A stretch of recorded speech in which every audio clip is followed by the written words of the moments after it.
ನಮಸ್ಕಾರ ಸ್ನೇಹಿತರೆ, ಸುದ್ದಿ ಗುಂಡ್ಲುಪೇಟೆಗೆ ಸ್ವಾಗತ. ಮಾನ್ಯ ಜಿಲ್ಲಾಧಿಕಾರಿಗಳ ಆದೇಶದಂತೆ ಪುರಸಭಾ ವ್ಯಾಪ್ತಿಗೆ ಆದಾಯ ಸಂಪನ್ಮೂಲ ಹೆಚ್ಚಿಸಲು ಸೂಚನೆ ನೀಡಲಾಗಿತ್ತು. ಅದರಂತೆ ಪುರಸಭಾ ವ್ಯಾಪ್ತಿಯ ವ್ಯಾಪಾರ ಅಂಗಡಿಗಳಿಗೆ ಸಮೀಕ್ಷೆ ನಡೆಸಲು ತಂಡವನ್ನ ರಚಿಸಿ ಸಮೀಕ್ಷೆ ಆರಂಭಿಸಲಾಗಿದೆ. ಈ ಸಂದರ್ಭದಲ್ಲಿ ಗುಂಡ್ಲುಪೇಟೆ ಪುರಸಭಾ ಮುಖ್ಯಾಧಿಕಾರಿಗಳಾದ ಶರವಣರವರು ಸ್ಥಳಕ್ಕೆ ಭೇಟಿ ನೀಡಿ ಪರಿಶೀಲನೆ ನಡೆಸಿದರು. ಪರವಾನಗಿ ಪಡೆಯದ ಅಂಗಡಿಗಳಿಗೆ ತಕ್ಷಣ ಪರವಾನಗಿ ಪಡೆಯುವಂತೆ ಸೂಚನೆ ನೀಡಲಾಯಿತು.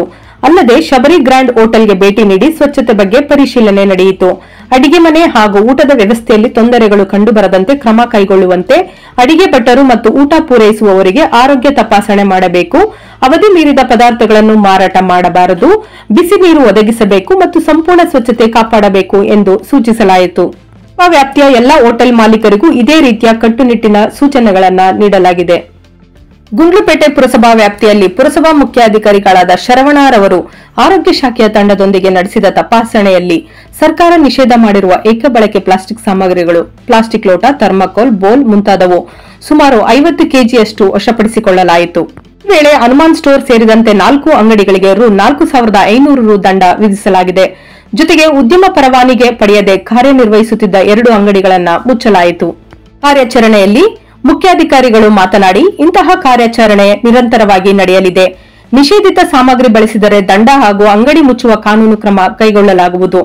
ಎಲ್ಲ ವ್ಯಾಪಾರಿಗಳು ಕರ್ನಾಟಕ ಮುನ್ಸಿಪಲ್ ಕಾಯ್ದೆ 1964 ನಿಯಮ 256 ಪ್ರಕಾರ ಪುರಸಭೆಯಿಂದ ಉದ್ಯಮ ಪರವಾನಗಿ ಪಡೆದುಕೊಳ್ಳಬೇಕು. ಅಧಿಕಾರಿಗಳು ವ್ಯಾಪಾರಿಗಳು ಪುರಸಭೆಗೆ ಸಹಕರಿಸಬೇಕೆಂದು ವಿನಂತಿಸಿದರು. ಪಟ್ಟಣದ ದೊಡ್ಡ ಅಂಗಡಿ ಬೀದಿಯ ವರ್ತಕರ ಗಣೇಶೋತ್ಸವ ಮೆರವಣಿಗೆಯಲ್ಲಿ ಸಂಭ್ರಮದ ವಾತಾವರಣ ನೆರೆದಿತ್ತು.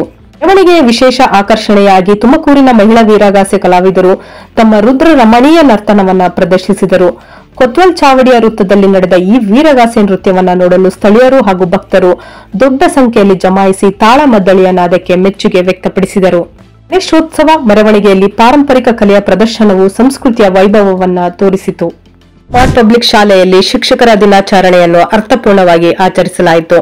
ಶಾಲಾ ಮಕ್ಕಳಿಂದ ನಿರೂಪಣೆ, ನೃತ್ಯ, ಭಾವಗೀತೆ, ನಾಟಕ ಮುಂತಾದ ಸಾಂಸ್ಕೃತಿಕ ಕಾರ್ಯಕ್ರಮಗಳು ನಡೆದವು. ಮಕ್ಕಳು ಗುರುಗಳಿಗೆ ಗೌರವ ಸಲ್ಲಿಸಿ ಶುಭಾಶಯಗಳನ್ನು ತಿಳಿಸಿದರು. ಕಾರ್ಯಕ್ರಮದಲ್ಲಿ ಶಾಲಾ ಆಡಳಿತ ಮಂಡಳಿ, ಶಿಕ್ಷಕರು, ಮಕ್ಕಳು, ಸಿಬ್ಬಂದಿ ಭಾಗವಹಿಸಿ ಮಕ್ಕಳ ಪ್ರತಿಭೆಯನ್ನ ಮೆಚ್ಚಿಕೊಂಡರು. ಗುಂಡ್ಲುಪೇಟೆ ಶಾಸಕರಾದ ಎಚ್ಎಂ ಗಣೇಶ್ ಪ್ರಸಾದ್ ರವರು ಐ ಲವ್ ಗುಂಡ್ಲುಪೇಟೆ ಹುಲಿಗಳ ನಾಡು ಸಾಮಾಜಿಕ ಜಾಲತಾಣದ ಮುಖಪುಟ ಲೋಗೋವನ್ನ ಬಿಡುಗಡೆ ಮಾಡಿದರು. ಗುಂಡ್ಲುಪೇಟೆ ತಾಲೂಕಿನ ಸರ್ವತೋಮುಖ ಅಭಿವೃದ್ಧಿ, ಜನಜಾಗೃತಿ ಹಾಗೂ ಸಾಮಾಜಿಕ ಕಾರ್ಯಗಳನ್ನು ಸಾಮಾಜಿಕ ಜಾಲತಾಣದ ಮೂಲಕ ಜನರಿಗೆ ತಿಳಿಸುವ ನಿಟ್ಟಿನಲ್ಲಿ ಯುವಕರು ಮುಂದಿನ ದಿನಗಳಲ್ಲಿ ಕಾರ್ಯನಿರ್ವಹಿಸಲಿದ್ದಾರೆ. ಸಾರ್ವಜನಿಕರು ಯುವಕರಿಗೆ ಸಹಕಾರ ನೀಡಿ ಬೆಂಬಲಿಸಿ ಎಂದು ಮನವಿ ಮಾಡಿದರು. ಸೊ ಫ್ರೆಂಡ್ಸ್, ಇದಾಗಿತ್ತು ಇವತ್ತಿನ ನ್ಯೂಸ್. ನಿಮಗೆ ಈ ಹೊಸ ಪ್ರಯತ್ನ ಇಷ್ಟವಾದಲ್ಲಿ ಕೂಡಲೇ ನಮ್ಮ ಚಾನೆಲ್ ಅನ್ನು ಲೈಕ್ ಮಾಡಿ, ಶೇರ್ ಮಾಡಿ, ಸಬ್ಸ್ಕ್ರೈಬ್ ಮಾಡಿ.